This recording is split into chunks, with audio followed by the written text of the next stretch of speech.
Assalamualaikum warahmatullahi wabarakatuh. Mimin sudah lama gak jemput ibu negara.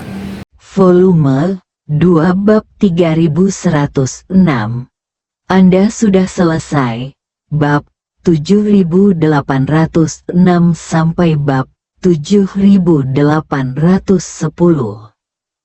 Beli saham. Ketika pria itu mendengar ini, dia tiba-tiba menjadi bodoh lagi dan berpikir, pertanyaan apa ini? Itu di luar batas. Ayahku, mengapa kamu tidak menyelesaikan pekerjaan rumah yang kamu persiapkan ketika kamu datang? Rasanya seperti bercinta Bu mengikuti tes SIM. Dan semua pertanyaan muncul. Dan saya juga tidak bisa mengerjakannya. Xiao Changkun berkata saat ini, saya semakin tidak yakin dengan apa yang dipikirkan bajingan ini. Apakah dia benar-benar bersedia membayar 250.000? Zhang Ermao mendecakkan bibirnya dan berkata, mungkin cucu ini sedang memancing. Menurut Anda, jika kami setuju, apakah kami harus meninggalkan informasi kontaknya?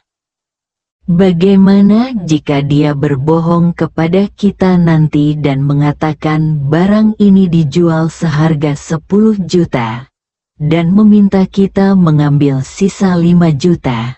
Apakah kita akan datang atau tidak? Kami datang. Jika dia benar-benar memanggil polisi, kami akan mengambil barang bukti 250.000 yuan dan patung Buddha dan meninggalkannya bersamanya. Lalu kami akan menjebak diri kami sendiri. Ini bukan tembakan. Apakah kamu mengatakannya? Xiao Changkun merasa tidak nyaman mendengarnya. Fitur wajahnya berubah menjadi bola. Dan dia mendecakkan bibirnya dan berkata, bukankah kamu mengatakan bahwa polisi tidak peduli? Zhang Ermao berkata, ya, umumnya mereka tidak terlalu peduli. Dan menurut aturan bisnis kami, tidak ada yang akan memanggil polisi jika mereka benar-benar ditampar.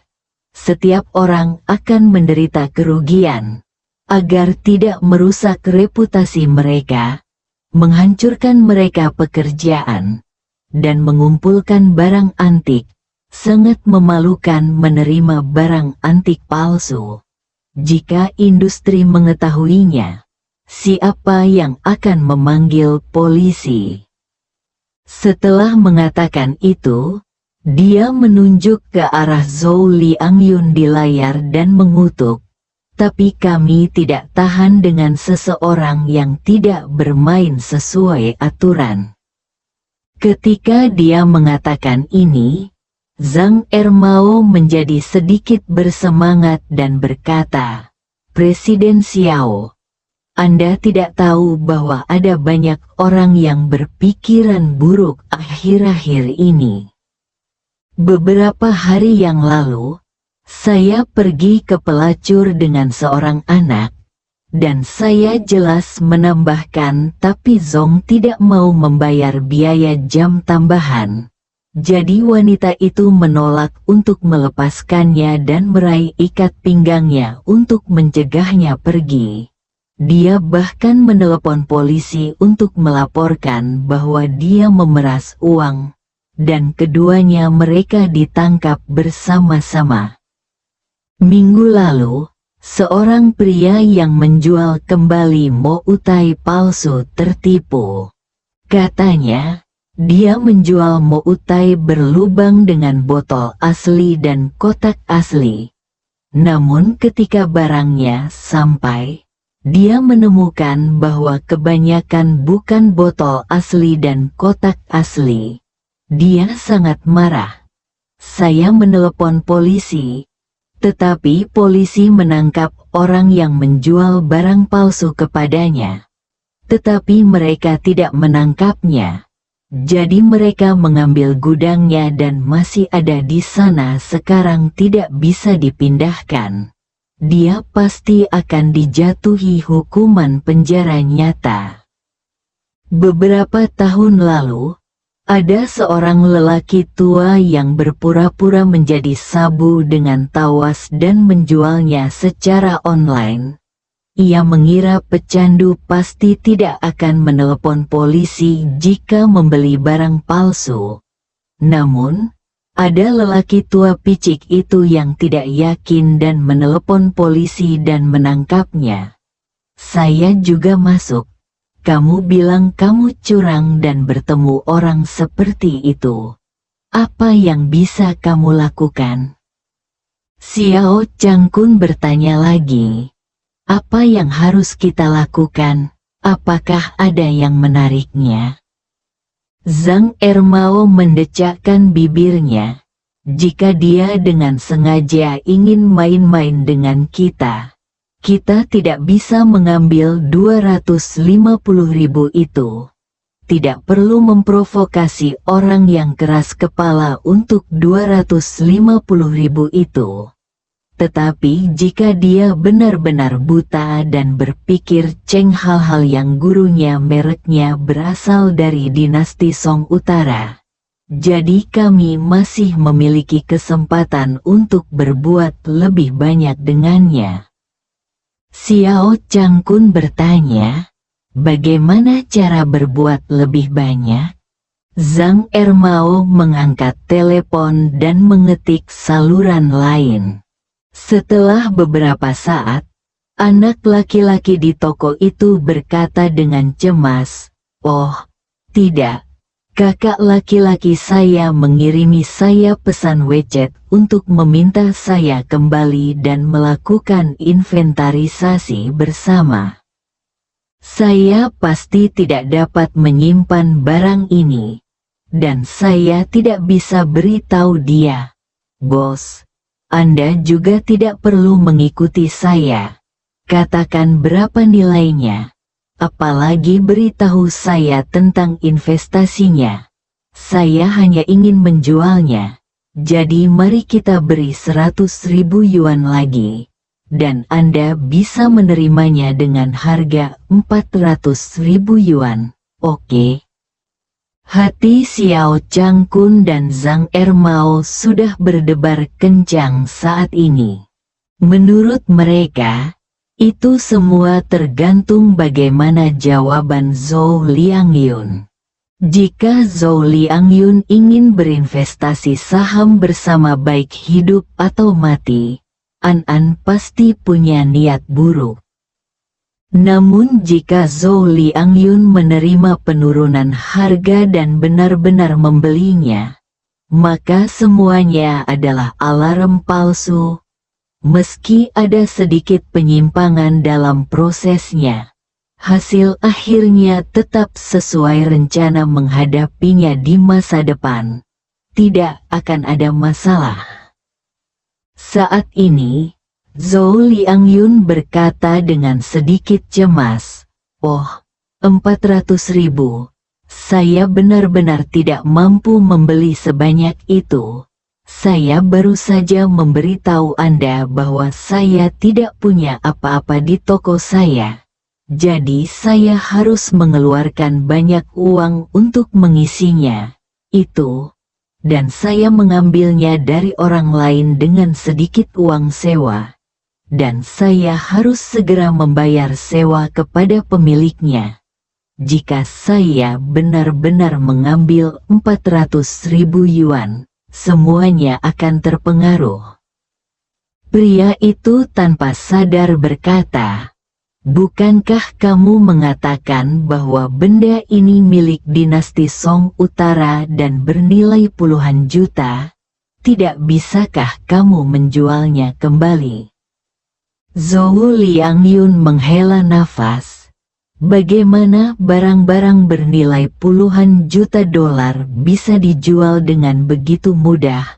Orang-orang seperti saya, orang yang rendah hati, tidak akan mempercayai saya jika saya memberitahu orang lain bahwa barang-barang bernilai puluhan juta dolar telah terjual. Bahkan jika saya mencari lelang, saya harus menunggu lelang berikutnya dimulai. Dan ada juga proses identifikasi yang rumit. Sekarang saya hanya merasa itu adalah gaya dinasti Song Utara. Tapi apa yang saya katakan tidak berwibawa. Jika pada akhirnya perlu diautentikasi oleh para ahli atau lembaga penilai. Jika saya salah menilai hal ini, pada dasarnya akan menjadi hancur. Bahkan jika saya beruntung dan benda ini benar-benar dari dinasti Song Utara, saya masih harus menunggu pelelangannya diautentikasi, dilelang, dan berhasil dijual sebelum saya dapat menerima uangnya. Setidaknya itu akan memakan waktu beberapa bulan, jadi risikonya masih sangat tinggi. Zhang Ermao menyentuh janggut setengah terikat di dagunya dan bergumam, "Sial. Apakah kita berpikir Zhou terlalu pintar? Dia sepertinya benar-benar mengira benda ini berasal dari dinasti Song Utara." Xiao Changkun berkata dengan tergesa-gesa, "Saya pikir dia adalah seorang jenderal yang galak. Dan saya mempelajari seni perang padanya untuk waktu yang lama. Tapi saya tidak menyangka jumlahnya akan menjadi 250. Mari kita turunkan harga dan jual dia seharga 300.000. Kamu akan aman." Zhang Ermao pernah mengalami perjalanan roller coaster di dalam hatinya dan merasa bahwa 300.000 yuan adalah ideal. Lagi pula, tujuan utamanya adalah untuk mempermalukan Zhou Liangyun dan membantu Xiao Changkun menghasilkan uang. Dia tidak bisa mendapatkan 1 sen pun dari margin keuntungan 200.000. Terlebih lagi, jika masalah ini pada akhirnya gagal, saya harus membayar Xiao Changkun 200.000 yuan, yang akan menjadi kerugian yang lebih besar. Jadi, dia mengirim pesan WeChat lagi ke adiknya. Setelah adik laki-lakinya menerimanya, dia menjadi semakin cemas dan berkata kepada Zhou Liangyun, "Kakak tertua saya mendesak saya lagi. Saya tidak akan berbicara dengan Anda lagi. Bos, Anda mengalami kesulitan dan saya juga mengalami kesulitan. Ayo lakukan ini. Harganya 300.000 yuan. Tidak masalah bagi saya jika Anda menjualnya seharga 300 juta di masa depan. Saya hanya ingin 300.000 ini. Ini adalah batas yang bisa saya lakukan. Jika menurut Anda itu tidak cukup, maka saya hanya bisa kembali dan mencari kesempatan lain untuk mengambil tindakan." Ketika Zhou Liangyun mendengar ini, dia mengertakkan gigi dan berseru, "Oke, 300.000 adalah 300.000. Setelah itu, Zhou Liangyun mengeluarkan ponselnya dan berkata, "Beri saya nomor rekening bank, dan saya akan mentransfer uangnya kepada Anda sekarang." Menatap layar dengan saksama, menunggu Zhou Liang melakukan pembayaran terakhir. Segera, dalam siaran langsung, Zhou Liangyun menyelesaikan pembayaran. Setelah anak laki-laki itu menerima uang, dia segera berdiri dan berkata, "Bos, uangnya telah tiba. Selamat bekerja sama. Setelah mengatakan itu, tanpa menunggu Zhou Liangyun berbicara, dia dengan cepat berbalik dan berlari keluar tanpa menoleh ke belakang. Xiao Changkun dan Zhang Ermao di depan layar tiba-tiba menjadi bersemangat, dan mereka tidak bisa menahan diri untuk saling melakukan tos. Xiao Changkun terkekeh dan berkata, "Selesai, hahaha. Zhou Liangyun, kamu kacau. Bahkan jika aku memukulmu sampai mati, kamu tidak akan menyangka bahwa kamu membawa orang bersamamu saat itu. Tampar aku beberapa kali. Kamu akan membayar harga yang mahal hari ini. Hahaha, aku ingin kamu tahu itu meskipun Jinling bukan tempat yang besar. Tempat ini bukanlah tempat yang bisa dikunjungi orang sepertimu dengan santai. Seperti kata pepatah, kuil itu kecil dan jahat, perairannya besar dan dangkal." Zhang Ermao terbatuk dan berkata dengan cepat, "Presiden Xiao, metafora ini sangat tidak tepat." Baru kemudian Xiao Changkun menyadari bahwa dia baru saja memarahinya, dan dengan cepat mengubah kata-katanya, bah, maksudku, meskipun Jinling bukan tempat yang besar, di dalamnya terdapat naga tersembunyi dan harimau yang berjongkok. Bagaimana bisa orang seperti dia datang saja ke sini kapan saja dia mau? Bersambung.